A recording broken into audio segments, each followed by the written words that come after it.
கடவுள் அருள் டிவி நேயர்களுக்கு astro KS. ஐயங்காரின் பணிவான நமஸ்காரங்கள். மாத பலன் குரோதி வருஷம் மாசி மாதம், அதாவது 13/2/2025 14/3/2025 வரலும் உண்டான காலகட்டத்தில் மேஷம் முதல் மீனம் வரை என்னென்ன பலன்கள் அப்படின்றத பார்க்கலாம். இந்த மாதத்தினுடைய கோல்சாரம் அப்படின்னு எடுத்தோமேயான ரிஷபராசியில் குரு வக்ர நிவர்த்தி ஆகிடுறார். இந்த மாதம் அதாவது தை 29 வக்ர நிவர்த்தி ஆகிடுறார். அதுவும் தனியாக ஒரு வீடியோ போட்டிருக்கேன் பாருங்கள். 29 தை மாதம் வக்ர நிவர்த்தி ஆனதுனால குரு 2ஆம் இடத்துல இருக்கார், அதாவது ரிஷபத்தில். மிதுனத்தில் செவ்வாய் வக்ரம், கன்னியில் கேது, கும்பத்தில் சனி, சூரியன் மற்றும் புதன், மீனத்தில் சுக்கிரனும் ராகுவும். செவ்வாய் வக்ர நிவர்த்தி அடைகிறார்.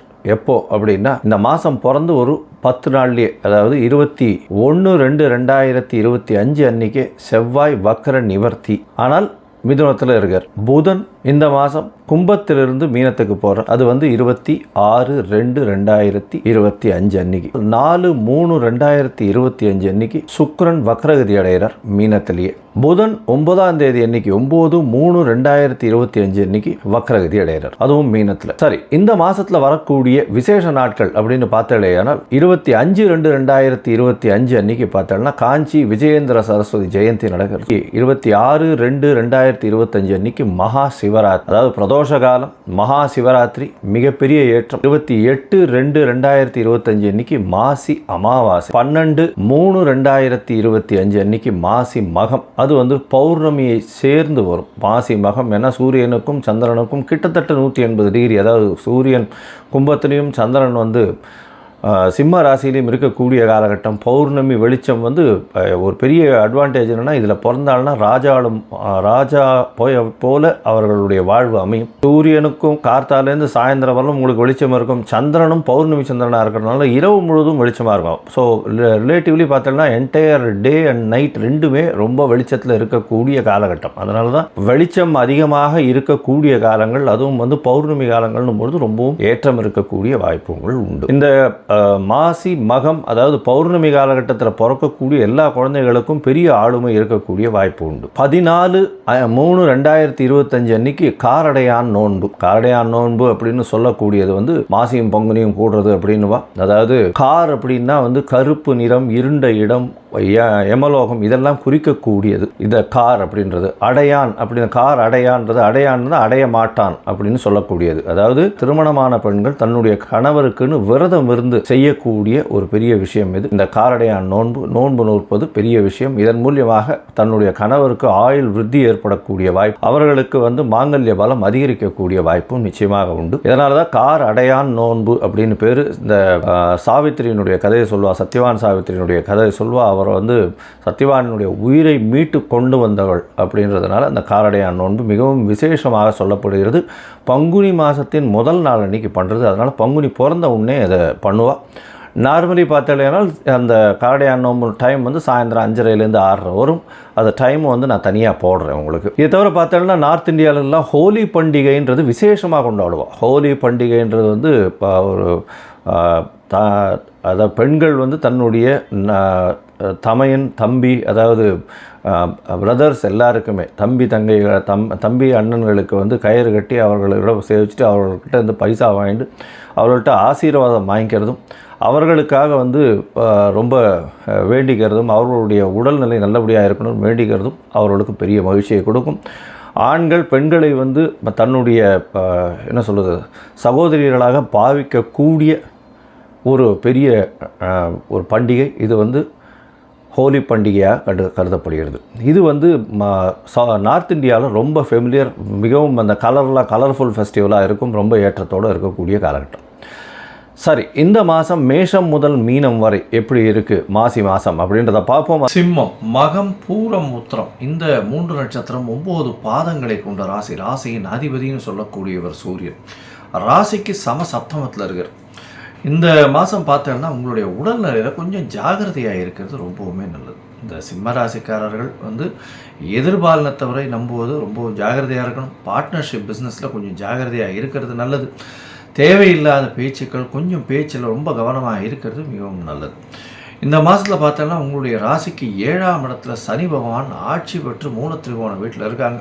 அதனால் உங்களுடைய பார்ட்னர், எதிர்பாலினத்தவர் இவங்கெல்லாம் ரொம்ப வலிமையாக இருக்கக்கூடிய காலகட்டமாக அமையும். உங்களுடைய உடல்நிலையில் சற்று பின்னடைவு இருக்கக்கூடிய காலகட்டமாக அமைய போகிறது. உங்களுடைய ராசிக்கு பார்த்தீங்கன்னா 10ஆம் இடத்துல குரு வக்கர நிவர்த்தி அடைகிறார். இருந்தாலும் 10, 8 இந்த பரிவர்த்தனை யோகம் வர்றதுனால வெளிநாடு போய் வெளிநாடு போய் வியாபாரம் செய்கிறதோ, அதை தவிர வெளிநாட்டுக்கு போய் வேலை செய்ய கிடைக்கக்கூடியதோ இந்த காலகட்டத்தில் நிச்சயமாக அமையும். உங்களுடைய ராசிக்கு பார்த்தீங்கன்னா 11ஆம் இடத்துல செவ்வாய் இருக்கார். செவ்வாய் 11ஆம் இடத்துல இருக்கிறது ரொம்ப விசேஷம். ஏன்னா உங்களுடைய அதியோகர் அப்படின்னு சொல்லக்கூடியவர் 4, 9 அதிபதி, ஒரு திரிகோண கேந்திரத்தின் அதிபதியானவர் செவ்வாய். அவர் 11ஆம் இடத்துல இருக்கார் அப்படின்னும் பொழுது லாபங்கள் அதிகமாக இருக்கக்கூடிய காலகட்டம். 8, 10 பரிவர்த்தனைன்றதுனால 10ஆம் இடம் ஆட்சி பெற்ற சுக்கிரனாக போகிறது. அதனால் பரிவர்த்தனையில் 2 பேருமே ஆட்சி பெற்றதற்கு சமம், குருவும் சுக்கிரன். இதன் மூலியமாக 10ஆம் அதிபதி 10ஆம் இடத்தில் ஆட்சி பெற்றதுனால கண்டிப்பாக தொழிலில் பெரிய ஏற்றம் இருக்கும். செய்யக்கூடிய தொழிலில் அதுவும் பார்த்தடையானால் இந்த அழகு சாதன பொருட்கள், அழகு நிலையங்கள், அதை தவிர பெரிய ஆர்கிடெக்டாக இருக்கிறவங்க, சிவில் கான்ட்ராக்டர்ஸு, அதை தவிர கவர்மெண்ட் கான்ட்ராக்ட்ஸ் எடுக்கிறவங்க, அரசு அதிகாரிகள், அரசு உயர் அதிகாரிகள், அதை தவிர அரசியல்வாதிகள், இவர்களுக்கெல்லாம் வேலையில் பெரிய ஏற்றம் கிடைக்கும். இருந்தாலும் பேச்சில் ரொம்ப ஜாக்கிரதையாக இருக்கிறது நல்லது. எதிராளிகளை நம்ப வேண்டாம், கூட்டாளிகளை நம்ப வேண்டாம், பொறுமையாக இருக்கிறது ரொம்பவும் நல்லது. பொதுவாகவே இந்த மாத கிரகம்னு சொல்லக்கூடியது சூரியன், புதன், சுக்கிரன் மற்றும் செவ்வாய், இந்த 4 கிரகங்களுடைய மாற்றங்களை வச்சு தான் மாதத்தை பற்றி பேசுவோம். இந்த மாதத்தில் பார்த்தாலேயானால் செவ்வாய் வக்கரகதியில் இந்த மாதத்தை 11ஆம் இடத்துல ஆரம்பிக்கிறார். ஆனால் 11ஆம் இடத்துல ஆரம்பிக்கக்கூடிய செவ்வாய் அவர் வக்கர நிவர்த்தியம் அடைஞ்சு விடுறார். அதாவது ஒரு 10 நாள்லேயே 21/2/2025 பார்த்தேன்னா வக்கர நிவர்த்தியாகி 11ஆம் இடத்துல இருக்கார். 11ஆம் இடத்துல செவ்வாய் இருக்கிறது ரொம்ப விசேஷம். இளைய சகோதரர்கள் மூலியமாக நல்ல ஒரு ஏற்றமான செய்தி வரக்கூடிய காலகட்டமாக அமைப்போம். இந்த மாதத்தில் பார்த்தோம்னா கணவன் மனைவிக்குள்ளே ஒரு நல்ல அந்யோன்யம் இருக்கக்கூடிய வாய்ப்பு இல்லை. ஏன்னா சுக்கிரனும் 8ஆம் இடத்துல மறைஞ்சு இருக்கிறதுனாலையும் பரிவர்த்தனை யோகம் பெற்றிருக்கிறதுனாலையும் அந்த அளவுக்கு ஏற்றம் கிடைக்கக்கூடிய காலகட்டமாக இருக்காது. தொழிலில் நிச்சயமான ஏற்றம் இருக்கும். வீட்டை விட்டு பிரிந்து சென்று கணவன் மனைவிக்குள்ள பிரிவுகள் ஏற்படக்கூடிய வாய்ப்பு தொழில் மூலியமாக இருக்கும். தொழிலில் பெரிய அபிவிருத்தி இருக்கக்கூடிய காலகட்டமாக அமையும். ராசிக்கு 7ஆம் இடத்துல சூரியன் இருக்கிறதுனால கண்டிப்பாக கணவன் மனைவிக்குள்ள பேச்சில் கொஞ்சம் அதீதமாக இருக்கக்கூடிய காலகட்டமும், கடுமையான பேச்சுக்களும், நீங்கள் சொல்லக்கூடியதை அடுத்தவர்கள் புரிந்து கொள்ளாத வண்ணம் இருக்கக்கூடிய காலகட்டமாக அமையும். 2ஆம் இடத்துல இருக்கக்கூடிய கேதுவும் பிரச்சனைகளை கொஞ்சம் அதிகமாக ஏற்படுத்தக்கூடிய வாய்ப்புகள் உண்டு. பேசக்கூடியது எதுவாக இருந்தாலும் ஒரு தடவைக்கு 10 தடவை யோசிச்சுட்டு பேசுகிறது ரொம்பவும் நல்லது. கணவன் மனைவியிலேயே அண்டர்ஸ்டாண்டிங்கில் கொஞ்சம் பிரச்சனை வரக்கூடிய வாய்ப்புகள் நிச்சயமாக உண்டு. 8ஆம் இடத்தில் இருக்கக்கூடிய ராகுவும் சுக்கிரனும் திடீர் பணவரவை கொண்டு கொடுக்கக்கூடிய காலகட்டமாக இருக்கும். தொழிலில் அபரிமிதமான யோகம் கிடைக்கக்கூடிய வாய்ப்புகள் உண்டு.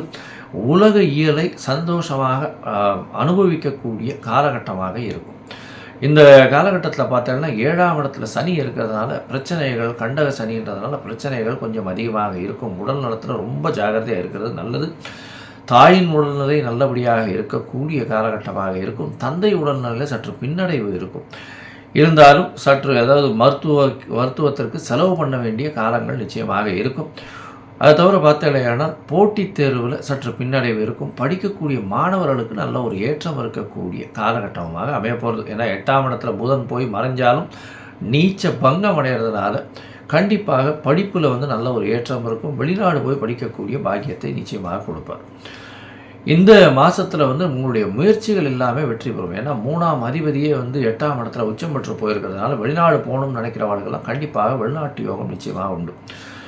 இருந்தாலும் சில நாட்கள் இந்த மாதத்தில் தள்ளி வைக்கிறது நல்லது. அந்த சில நாட்கள்னு சொல்லக்கூடியது சந்திராஷ்டம நாட்கள். சந்திராஷ்டம நாட்களில் புதிய முயற்சி வேண்டாம், வெளிமாநில பிரயாணம் வேண்டாம்னு சொல்கிறோம். ஒருவேளை நீங்கள் பண்ண வேண்டி இருந்தது அந்த காரியத்தை அப்படின்னு சொன்னால் கண்டிப்பாக அந்த காலகட்டத்தில் சந்திர பகவானுக்கு உண்டான எளிய பரிகாரம் அப்படின்னு சொல்லக்கூடியது அல்லி மலர் அருகில் இருக்கக்கூடிய சிவன் கோவிலில் கொடுத்துட்டு போவோம். அது இந்த சந்திராஷ்டமத்தின் தாக்கத்தை நிச்சயமாக குறைக்கும். சந்திராஷ்டமம் எந்தெந்த எண்ணிக்கை அப்படின்னு பார்த்தோம்னா 1/3/2025 3/3/2025 வரலும் உண்டான நாட்களில் சந்திராஷ்டம காலமாக இருக்குது. இந்த சந்திராஷ்டம காலத்தை தவிர மிச்ச நாட்கள் எல்லாமே நல்லபடியாக இருக்கும். இந்த மாதத்தில் இந்த சிம்ம ராசிக்காரர்கள் அருகில் இருக்கக்கூடிய காஞ்சிபுரம் வரதராஜ பெருமாளை போய் சேவிச்சுட்டு வர்றதன் மூலியமாக நல்ல ஒரு ஏற்றம் கிடைக்கக்கூடிய காலகட்டமாக இந்த மாதம் அமையாது. மொத்தத்தில் பார்த்தாலேயானால் இந்த சிம்ம ராசிக்காரர்களுக்கு உடல் நலத்தில் பின்னடைவு இருக்கும். எதிர்பாலினத்தவரை நம்ப வேண்டாம். கூட்டு தொழிலில் கொஞ்சம் பிரச்சனை ஏற்படக்கூடிய வாய்ப்பு உண்டு. முதலீடுகள் அதிகமாக போட தேவையில்லை. அது தவிர தொழிலில் பார்த்தீங்கன்னா மாற்றங்கள் ஏற்படக்கூடிய வாய்ப்பு. சொந்த தொழிலில் பெரிய ஏற்றம் கிடைக்கும்.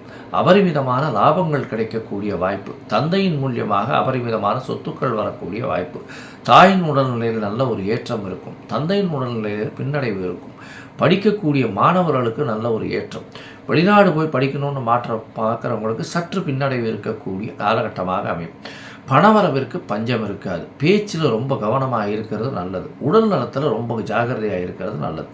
மொத்தத்தில் பார்த்தீங்கன்னா இந்த குரோதி வருஷம் மாசி மாதம் உடல் நலத்தை தவிர மிச்ச எல்லா விதமும் நல்லபடியாக இருக்கும். பொறுமையாக இருக்கிறது ரொம்பவும் நல்லது அப்படின்னு சொல்கிறோம். கடவுள் அருள் டிவியை பார்த்தமைக்கு நன்றிகள். மேலும் இது போன்ற தகவல்களை தெரிந்து கொள்ள கடவுள் அருள் டிவியை சப்ஸ்கிரைப் செய்யுங்கள். மறக்காமல் பெல் ஐக்கானை கிளிக் செய்யுங்கள்.